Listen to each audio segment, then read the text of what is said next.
प्यारे बच्चों, आज हमारा मौजू है 5th क्लास के लिए। सब्जेक्ट उर्दू है और मौजू है सदमादेव। पिछले लेसन में हमने सदमादेव की अहमियत के मुतालिक जानकारी हासिल की, तो आज हम इसका अगला हिस्सा पढ़ रहे हैं। आप अपनी किताब निकालें, सफ़ा नंबर 46 पैराग्राफ नंबर 2। वो तरशूल जिससे सिदाइत को मारा गया 3 हिस्सों में बटा हुआ आज भी यहाँ नस्ब है।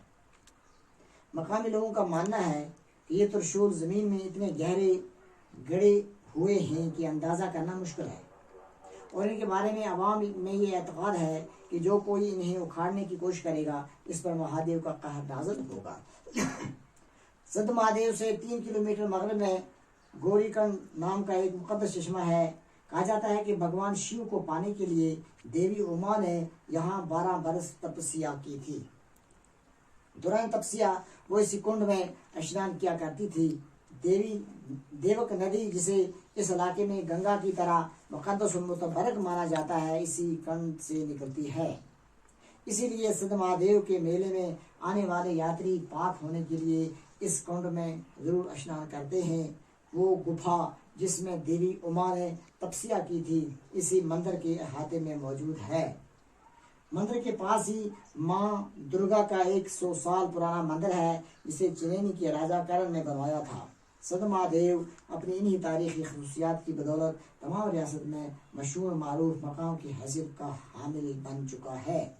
कश्मीर वादी या माता वैष्णो देवी की यात्रा पर आए हुए यात्री सदमादेव की ज़ियारत करना भी अपने लिए अहम समझते हैं। पहले बच्चों, पिछली दफा हमने पढ़ा था कि सदमादेव ये नाम कैसे वजूद में आया। तो हमने ये जानकारी हासिल की कि सिदाइत को शिव ने त्रिशूल मारा और वो ज़ख्मी हुआ, तो इस असना में वो मर गया। तो उसी के नाम पर इस जगह का नाम सदमादेव रखा गया। तो इससे आगे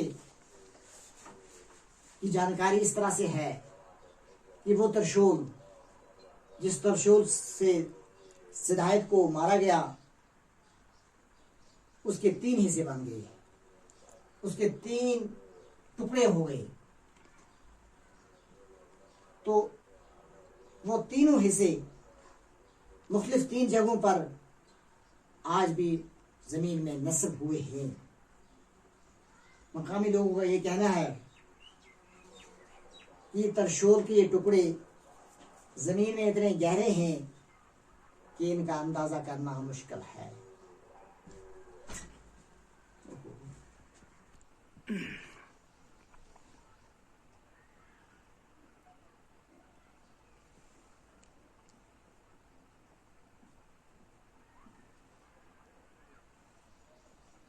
ये 3 हिस्से मुख्तलिफ जगहों पर नस्ब हो गए हैं। तो मकामी लोगों का ये मानना है कि वो इतने गहरे हैं कि जिनका अंदाज़ा लगाना मुश्किल है। इस बारे में अवाम का एतक़ाद है, एतक़ाद नहीं अक़ीदा या मानना। इन अवाम का ये मानना है कि जो कोई इन्हें उखाड़ने की कोशिश करेगा, निकालने की कोशिश करेगा, तो उस पर महादेव का कहर नाज़िल होगा। यानी ये महादेव नाराज हो जाएंगे और उन पर अज़ाब हो जाएगा।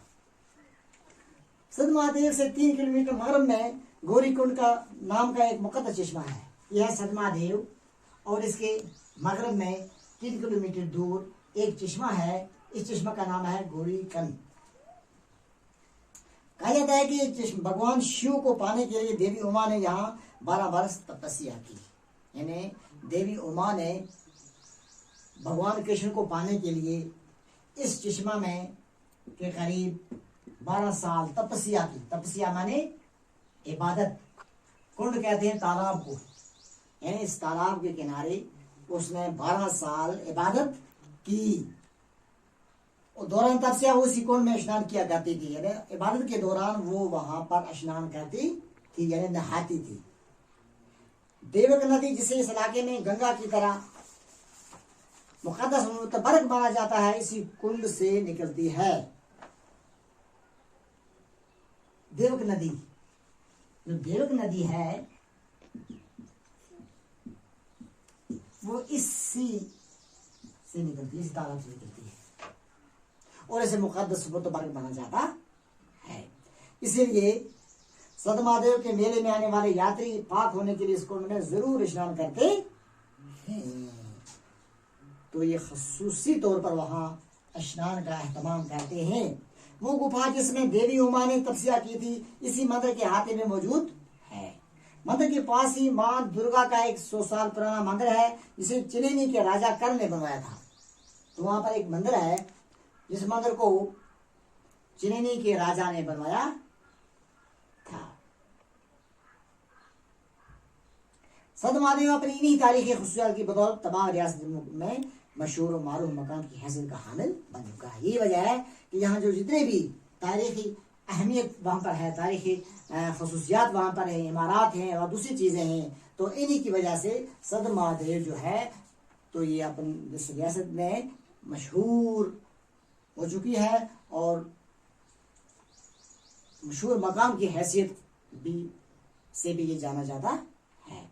कश्मीर वादी या माता वैष्णो देवी की यात्रा पर आए हुए यात्री संत महादेव की ज़ियारत करना भी अपने लिए अहम समझते हैं। अब जो यात्रा के लिए वहां जाते हैं तो यात्री लोग वहां संत महादेव की ज़ियारत करना जो है वो अपने लिए लाजमी करार देते हैं, वहां लाजमी उनको जाना पड़ता है। इस तरह ये मुक़द्दस जगह जो है ये एक मजहब के लिए, मजहब के मानने वालों के लिए मुतबरक और मुक़द्दस जगह मानी जाती है और लोग वहां जाकर अपने दिल को सुकून हासिल करते हैं। तो प्यारे बच्चों, संत महादेव के मुताबिक जो जानकारी इस लेसन में हमने हासिल की, ये लेसन आज हमें ख़त्म होता है।